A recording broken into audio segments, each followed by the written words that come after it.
Pernah kepikiran nggak, kenapa sholat yang katanya mencegah maksiat, kok kadang nggak ngaruh ya?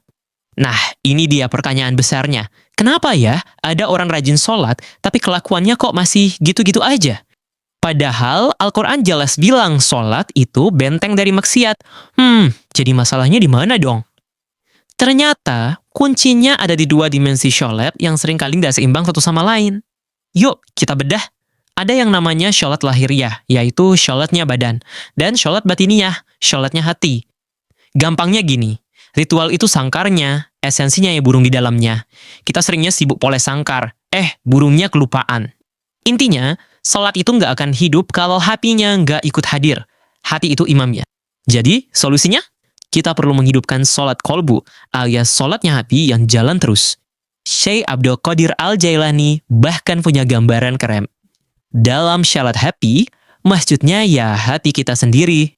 Artinya, hati kita bisa terus sholat saat kerja, ngobrol, bahkan di tengah kesibukan sekalipun. Oke, pertanyaannya, gimana cara melatihnya?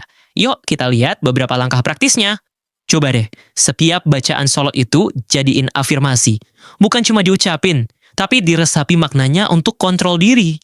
Dan ternyata, ini ada penjelasan ilmiahnya loh. Latihan fokus begini bisa memperkuat bagian otak kita.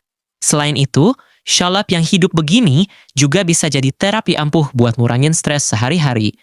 Ini mirip banget sama konsep mindfulness. Bedanya, tujuannya bukan cuma tenang, tapi dekat sama Tuhan. Bahkan, ada studi yang nunjukin mahasiswa yang salatnya khusyuk, tingkat stresnya bisa turun sampai 35%. Tapi ingat ya, ini bukan berarti kita milih salah satu. Bukan berarti ritualnya jadi nggak penting. Justru kesempurnaan sholat itu terjadi saat gerakan badan dan kehadiran hati menyatu jadi satu kesatuan. Nah, buat yang baru mulai, dahulukan hadirnya hati. Gerakan yang sempurna bakal ngikutin kok. Coba bayangkan, gimana jadinya hidup kita kalau setiap detiknya bisa jadi momen sholat bagi hati kita.